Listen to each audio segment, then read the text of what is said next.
What is up, y'all? This is Scarlett, aka Scardi B, aka your resident emo historian, and join me as I unpack the history of Fall Out Boy and hip hop. Look, y'all, there is a lot to cover in this limited run podcast, so strap on in, cause sugar, we're going in.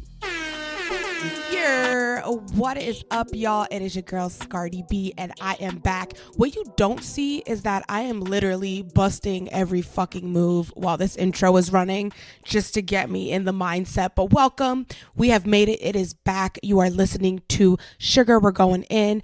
I miss y'all. This is another late night recording for me because I love to torture myself, and procrastination and a deadline means that this mentally ill lady is going to get it the fuck done. So welcome. It is something that you've 100% seen about live or read about it, but I get to break it down a little further. But before we get into that, I wanted to talk about some pod updates. Number one, we crossed over 2,000 downloads, and that's just absolutely crazy, wild. Just thank you. Now, some other updates, some housekeeping. If you signed up for stickers, those are going out very shortly.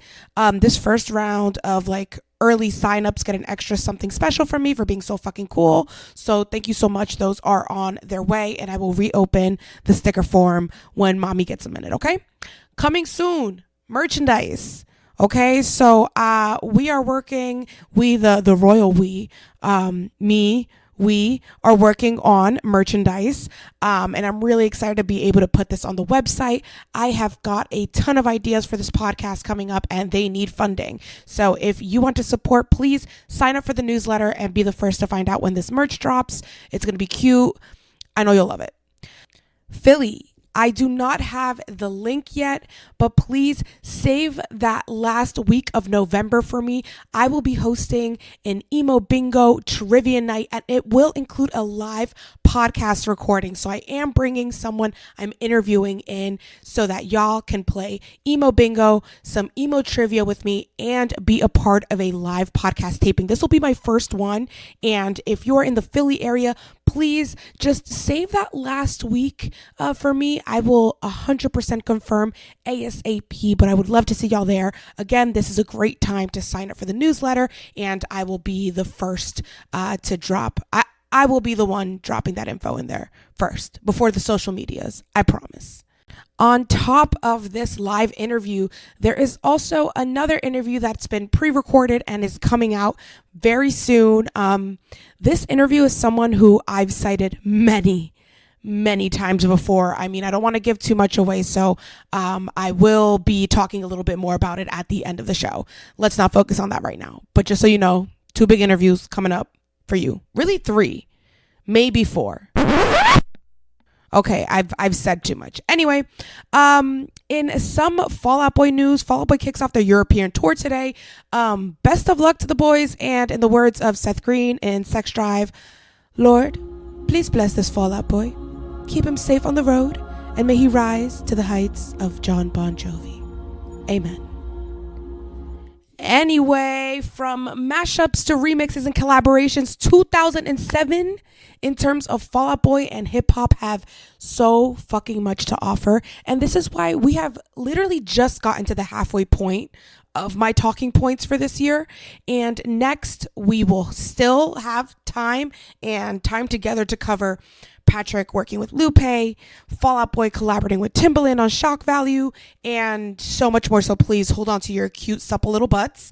And thank you for letting me break this down into smaller episodes, because I know y'all like them thick with 3 C's. But hang on, baby squirrel. Just hang on. I got y'all. So we're setting the scene. We're still in 2007, aka the best Fall Out Boy era. I don't want to fucking hear from anybody else. Please have this conversation with someone else. I'm telling you that this was the best Fall Out Boy era. Okay, we had Pete Wentz out in these streets saying that we're the royal Fall Out Boy. We're your favorite rapper's favorite band. And Pete knows this for fact after the success and collaborations with names like Jay-Z, Kanye, Lil Wayne, the people at the time. And on the Hype Man podcast that he's been on and that I've referenced no less than 13 billion times, Sorry. He details a night where he was leaving JC's club 4040 and going to Kanye's birthday at the Louis Vuitton store. So here's the most 2007 clip you've ever heard in your life. Enjoy. So we're on that side, but like, I mean, to have Jay-Z come out to your show to like go to 4040 Club, and this is where I want to say that this is when I think my wife, because she was my girlfriend at the time, decided that I was a decent dude. We're leaving the 4040 Club, and we're going to Kanye's his birthday at the Louis Vuitton store, which is insane, by the way, on whole another level, because it's like, how much, I mean... Yeah, I had my birthday at a food truck this year, an actual catering food truck. Yeah. We're getting that, we're leaving the 4040 Club. Jay turns to me and he's like, yo, ride with me. I look in his Maybach, and it's got like 2 airplane seats in the back. And I was like, Maybach or get back in the car with my girlfriend. I got back in the car with the girlfriend. Man, that's great. That's commitment right there. He was going to tell you about the Illuminati. Yeah, I mean, it's like, let me tell you something, Pete. You never have to work again in your life. I take care of everything. Just whenever anything happens, say you don't know what the Illuminati is. Oprah's back and there. Here's Gayle King. Bring up Gayle King. Or he's going to pitch you on Scientology. It's one or the other, really. But you're from Chicago. So what I'm getting at is that Pete is living the fame life closest to rappers than rock stars, but some would even argue that rappers were the rock stars in 2007. I mean, look, anyway, like a mall cop, that was simply a segue to get us to where we're really at right now. It's August 2007, and imagine that Fall Out Boy just hit the stage. They performed at MTV's VMA's pre-show, and they won an MTV2 award. After that, they were celebrated by their label bosses, Jay-Z, who proclaimed Fall Out Boy a movement, and L.A. Reid, who greeted all of them at the Def Jam party with the words, "Welcome to the winner's circle, boys."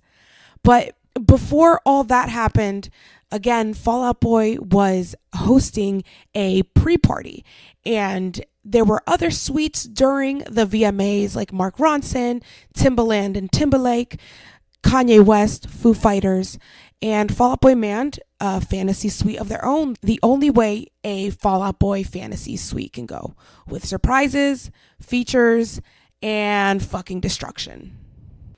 So Fall Out Boy had full reign of this suite in Las Vegas where they were recording the pre-show from, and it was a production like full of other collaborators, but we only saw Fall Out Boy's pieces air. I mean, after all, it was their fantasy suite, but they had folks like Gym Class Heroes, Panic! At the Disco, Cobra Starship. Gym Class Heroes did The Queen and I. Cobra Starship had William Beckett and Travie McCoy to do Bring It, Snakes on a Plane. It was 2007 after all. And then Cobra Starship also does The Church of Hot Addiction. Now, I'm not going to give away the Fall Out Boy. I was about to say the Fall Out Boys.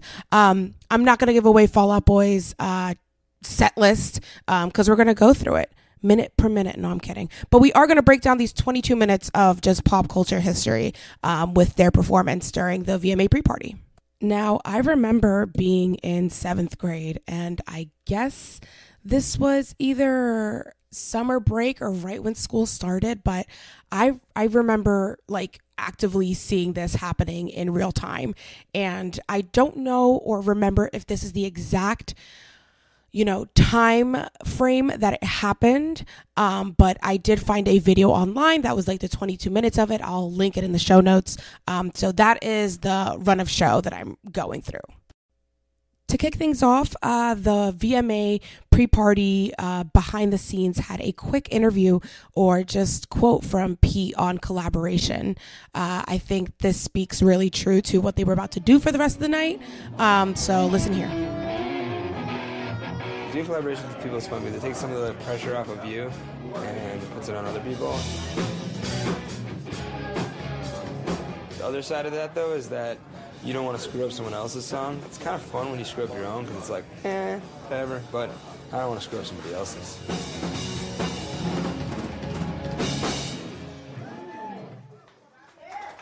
So what he really means is that he doesn't want to fuck up Rihanna's song, within reason. Now, Rihanna in 2007, she had released Good Girl Gone Bad, May of 2007. So she was on top of the fucking world. And with this Good Girl Gone Bad, image, persona, character, like what better way to sharpen that badass image than a duet with Fall Out Boy? Obviously. Now, Rihanna really isn't that much of a reach. On top of this Good Girl Gone Bad energy that she was giving for her album release, Rihanna and Jay-Z are tight. I mean, he is her mentor, and it makes sense that they connected, obviously sharing a label, I believe. And then, the Pete's quote on collaboration makes that much more sense because it feels like you're having guests over and you want to make sure that they have a good time. And plus, it's Rihanna, okay? Like, we understand why Pete was nervous. Like, when I was looking up and just, like, searching about this episode, I found so many pictures of Pete and Rihanna. But, like, same. Like, no shade. Like, literally every time I saw Rihanna, I would also take a picture with her. But just a hysterical amount of photos. And I love that for him. Thank you for living our dream, Pete. So Rihanna kicks us off. Shut Up and Drive starts. The band is chugging away. Fall Out Boy is in one corner of the hotel room while the camera pans to the other side of the room. Now, in that room, we see Riri starting the song off, and it reveals her jumping on the bed during the intro.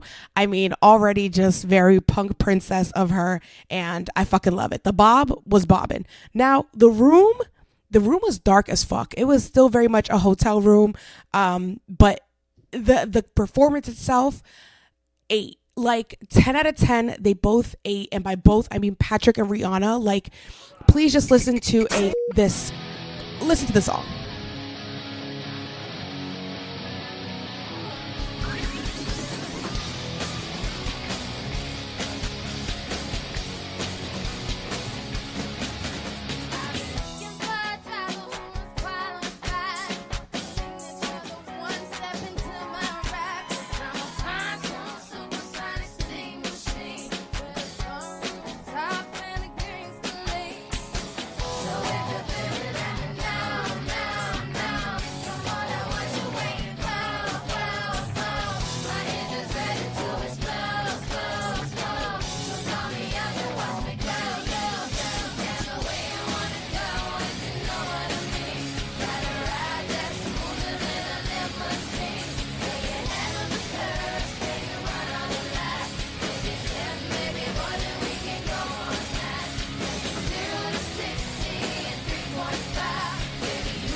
So what you don't see, since this is an audio medium, is Nate Navarro from Cobra Starship playing the keys. Is that his name? Navarro.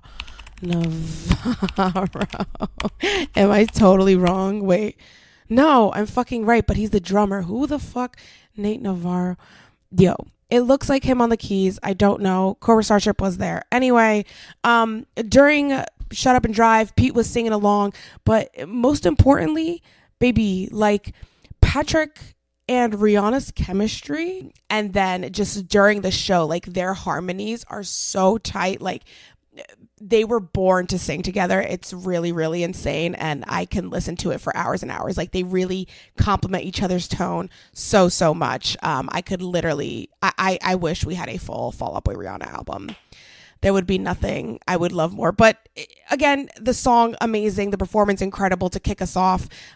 Pete's singing along, Pete's dancing. But it is also Feedback City, okay? Like, they're definitely in a small enclosed room and they handle it like the professionals they are. But yeah, rough way to end it. But again, everybody sounded great. Everything came out awesome. So what a fucking way to kick things off. I mean, hard to follow Rihanna, but if it's going to be with Michael Jackson, like I think all is forgiven. So Patrick and Fall Out Boy just immediately kick into Michael Jackson's Beat It.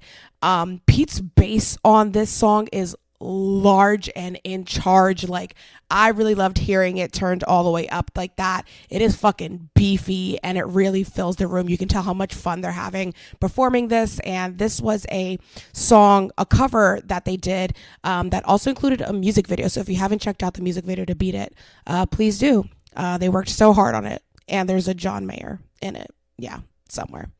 So because this is an audio medium, what you don't see is that here, I'm just allegations. Is that Doug Does in the front row? Like there's just like this one other dude in a fedora that's that close to Fall Out Boy. And it's just giving big Doug Does energy. If you know, you know, like if you go and look back at the video, can you tell me if that's him? Anyway, Patrick continues to sound great throughout the Beat It cover. Shout out to the girl in the front row the entire time, just biting her lip. Girl, I agree. You are us. I am you. I mean, they even, after that, kick into Carpal Tunnel of Love, like literally during Beat It. And someone literally shrieks during like the transition, and so true, bestie. I too would screech. And we start seeing like random people in animal suits, like from the Cobra Starship video Patrick was in. Anyway, this is where shit starts to get weird if it hasn't been super fucking weird already. But we have a classic Pete screamo moment during Carpal Tunnel of Love. He's joined and backed up by someone from the Fall Out Boy tour team. I definitely recognize him. Can't put my finger on it, probably because it's not my job to do that, and he probably needs none of that, but they killed it. And it was just very cool, and I love hearing Pete do that live. I haven't heard Carpal Tunnel of Love live since, so please bring it back for next tour. Thank you. That specific ask was for my friend Lindsay. Lindsay, you know the vibes. In cute ass news, then Patrick goes straight into Nobody Want to See Us Together by Akon, and Pete prefaces it with going, no, this shit's not being recorded, like this shit's just for fun. And I'm like, definitely being recorded, definitely watching it as we speak. But it was cute. Patrick did the whole rap part, killed it. I think everybody singing along was super cute. We're not even filming this shit right now.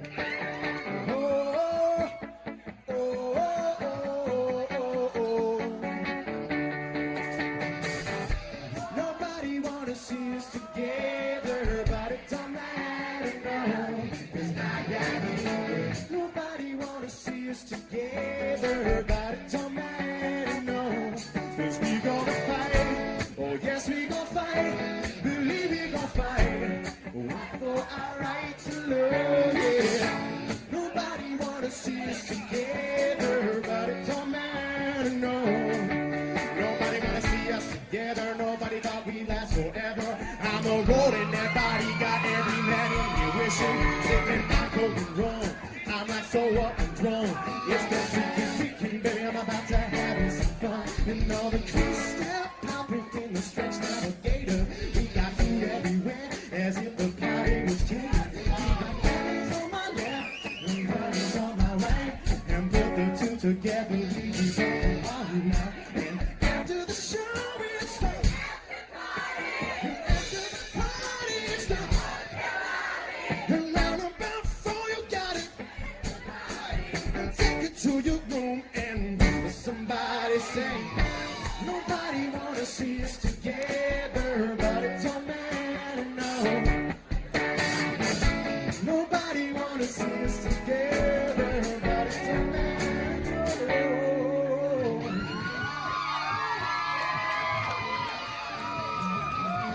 Yo, Patrick Stump, man. Jesus Christ. I want to see us together, man. I have never been more aligned with Pete Wentz. He is speaking for the people. He says, yo, Patrick Stump, man, Jesus Christ. And my brother, you have never lied. But then Pete has to end it with, I want to see us together, man, to Patrick.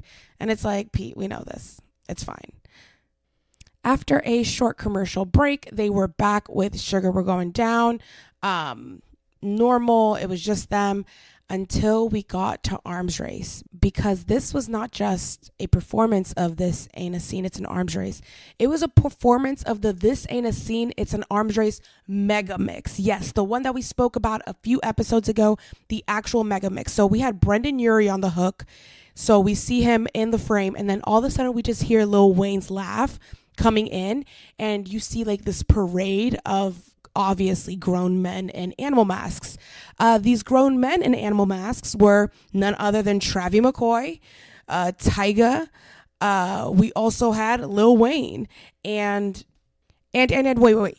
We also had Dirty. Yo, I love my life. Like, shout out to Dirty. Like, Dirty definitely gets a lot of airtime during this. It made me very happy to see him. Yo, Dirty, if you are listening to this, because I will post this clip, let me talk to you. I told my therapist I would speak in I's, so I miss you. I want to hear from you. Dirty saves. We love you, Dirty. Also, sidebar, in Hold Me Like a Grudge, where Patrick goes, love my life. Like that's a Dirty reference, right? Because why would it not be a Dirty reference, right, Pete? Right, Patrick? Right, Pete? Thank you, Pete. Thanks, Pete. Okay, I'm done. So we're back. Grown men in animal masks. It's Travie, it's Tyga, it's Dirty, it's Lil Wayne. And Travie, shout out, had the blowout of his lifetime. Everybody was looking so good. I love that Lil Wayne refused to turn around. Like, literally faced Andy the entirety of the time that Travie was doing his verse until it was time to do his specific verse. So now at this point, Patrick is on the keys. Tyga is wearing a Who Is Eugene Montrose shirt. Shout out to Gym Class Heroes. But anyway, Lil Wayne is fucking spitting. And then by the end, he ends his verse with, I'm a ball out boy, need a stand up girl. It's me, stand up girl. I'm just going to start calling myself that now. But after that, we get a Brendan Urie, Patrick Stump, B2B cue. We know we love those two voices so much. Shout out to Tyga's mic. It was struggling, and that's okay. At the end of it, Patrick gives the exhale of his life, like he had just finished 8 hours of active brain surgery.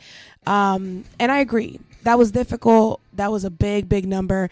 But please, someone get him a towel and 2 waters room temperature ASAP.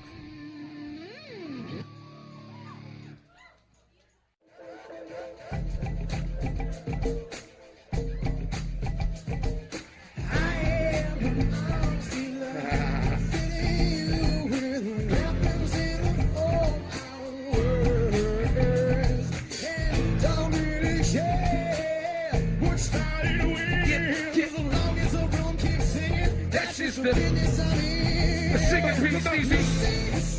What it is? You know that. So what it is? So what it is? I'm not shy, but I talk it. Do it. Sing it. I'm so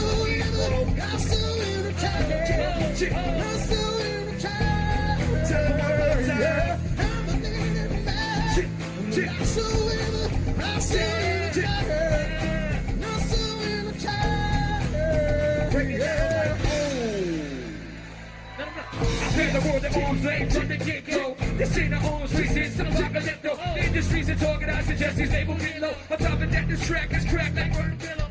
Consider me the beast, the East 11. VIP all day, and AK-47. If words is weapons, then get to stepping. My arsenal's enough to save hell, takes 11. Cool as the prize, and deadly as all fronts, and I'm gone, so you can call me Travie and Stops, and go ahead. And you can choose a sim in the path, but don't gas yourself up like Sylvia Plath. Jeez, let's track me taking title with ease. You want a verse, please, I wouldn't bless you on your knees, too. But pardon me, I'm allergic to bullshit, got a guy complex with a movement.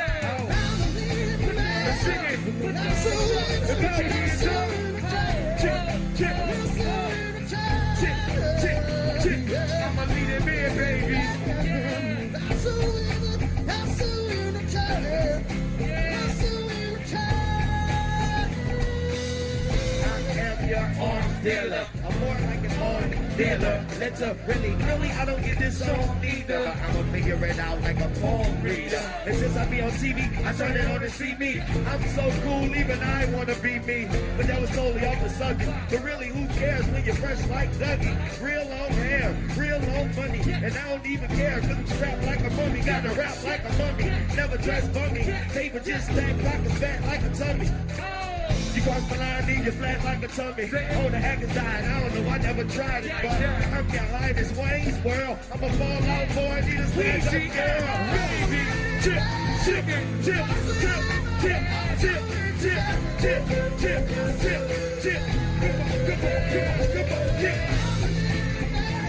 Come on, chip.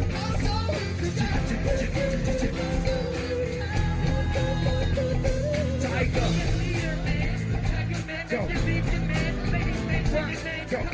This song got me singing on my range with no prison books. Fresh flag quiet in the plane with the really attitude. Ignorant heritage dude. Excuse me, I'm only 17. I like your honesty.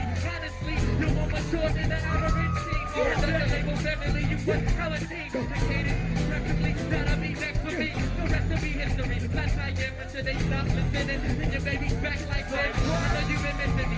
Almost forgot to mention it. Never heard a sound like this. Go. Yeah.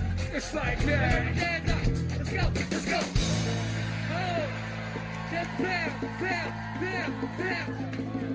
Yeah. We just bam, bam, bam. Money dictated. After a quick reset, a towel down, a water down, they completed Thanks for the Memories. And this was the big outro. This is the big number, right? So you see fucking Dirty rocking out, like Pete is going all out on everything. And towards the end, it goes to fucking hell, dude. Like all of a sudden you see Joe turning around, just smashing his guitar into the amps. An amp was fully thrown across like Patrick's head on top of Pete's head into a wall. Pete takes his bass and slams it against a wall, like into a fucking window. And Patrick is just standing back and like gives like the dad cheering on, like fuck yeah, like while stomping on something. I don't think he was stomping on anything. I feel like he hated every second of that, but like it was badass. Did they rip down like a fake TV? Like there was like some type of like painting or fake TV. Were those fake amps? They had to be. I mean, the bass being thrown was not fake, the guitar not, but like ain't no fucking way, right? Right? Okay, we need to I need to ask them specifically because I have no answers on that. To cut the tension, the next thing we hear is Pete and Patrick going back and forth, and Patrick says something like, "Oh, not in this tuning," and then starts to jam on the Top Gun Maverick theme. So thanks, Patrick. Appreciate you, Patrick.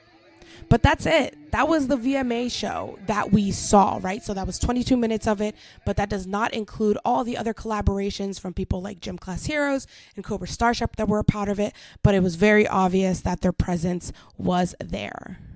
Now, in 2017, Pete did have an interview with AP Magazine, so about exactly 10 years after the VMA suite. And here's some things that he had to say. Very fucking interesting. I remember we got to take over the suite completely and do basically whatever we wanted. And we decided to just have like a punk rock, like CBGB's type show in here. I also remember we got stuck up here because the elevators stopped working.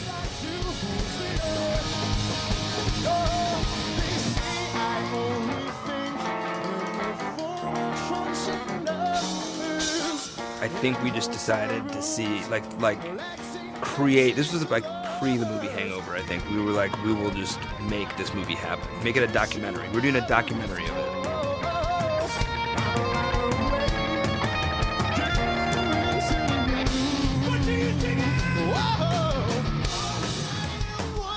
This was one of the wildest VMAs. Just it like felt very Vegas and not Vegas all at the same time.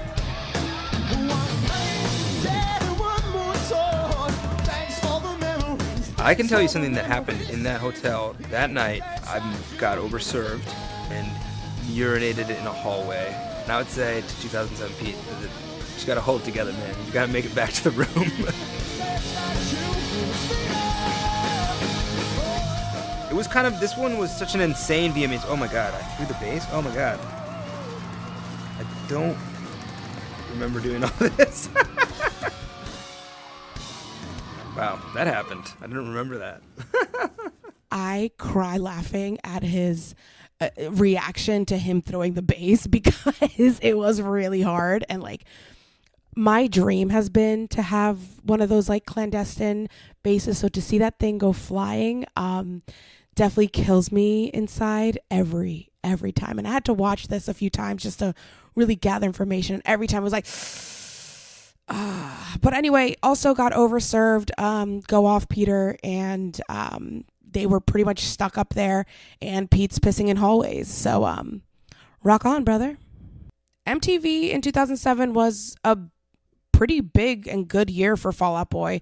Again, they started the year releasing Infinity on High. They did those 3 shows on the release day in New York, Chicago, and LA. And that year, they also won at the MTV Awards. So they won Best Group, and in that category was also Gym Class Heroes, Linkin Park, Maroon 5, and the White Stripes. But Best New Artist did go to Gym Class Heroes in another category that they were up against Lily Allen, Peter, Bjorn and John, Carrie Underwood, Amy Winehouse. I totally killed that Peter guy's name. My fucking bad. Random fact, but Amy and Lily were both not there due to visa issues.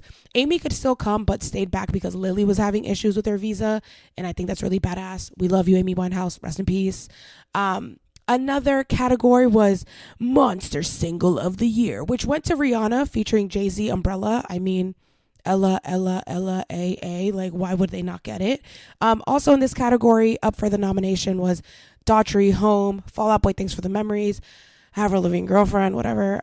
Lil Mama, Mims, This Is Why I'm Hot, Plain White Tees, Hey There Delilah, Shop Boys, Party Like a Rock Star, and T-Pain's Buy You a Drink. Oh, as well as Timbaland's Way I Are off of Shock Value. Incredible album. This wasn't, again, the last time that Fall Out Boy and MTV really connected that year. In 2007, Joe was also on Cribs. It was a really cute episode. I remember specifically the part where he talks about his sink being able to hold 2 ducks and a baby, I believe. If that's the saying, I'll have to go back and check. But it was real cute. So please go watch that if you haven't. It's real sweet. Woof. Okay, y'all. Do we feel like we got it? Do we feel like we got the gist of the VMA suite? Like really the energy and everything that was like part of it. I really loved re-watching this and revisiting the video and the behind the scenes and the interviews. I'm gonna make sure to link as many as I can in the show notes. So I'll put them in there so you can watch along. Please let me know your favorite performance, your favorite track. But there is nothing more iconic than Fall Out Boy and billionaire Rihanna. So love that for them. Okay, y'all, we just went the fuck in. I mean, what else is new? I really enjoyed doing that. Again, revisiting this stuff has been such a joy, and I remember it just so viscerally, and 2007 is just so near and dear to my heart, that bringing this all back has really brought me so much joy. But it doesn't stop there. Up next, on the upcoming Sugar We're Going into episodes, we are talking about Patrick Stump and Lupe Fiasco. We have an interview with none other than James Montgomery of MTV News. He also co-wrote Gray with Pete. That is an upcoming interview. I cannot wait for you to hear that. I had so much fun talking to him. If y'all are not familiar with James Montgomery's work, please get familiar. And that is also another clue to the next interview after James. So please stay tuned, keep it locked, because we also have to talk about One and Only, the song that Fall Out Boy did with Timbaland. So there is still so much to cover in 2007 before we even start to think about 2008, and I'm so excited to get through with y'all. So anyway, This has been Sugar We're Going In, and girl, you just went, or girl, they, them, boy, we just went the fuck in. Thank you so much for listening. Be kind to each other. Be nice to yourself. It's getting darker sooner out, so you gotta break out the happy lamp, and you gotta take your vitamins. Please do that. I love you so much, and I can't wait for you to hear some upcoming episodes. Again, Philly, mark your calendars for the last week of November. I will be live in the flesh. I mean, I usually am. I live in Philly. Don't dox me. But please, I would love to meet as many people as possible. Other than that, Fall Out Boy, buen viaje. You already know the vibes. The UK tour kicks off. I cannot wait to see any Magic 8 Balls that they get, while also being violently jealous that anybody will get to hear Tiffany Blues live before me. Anyway, bye.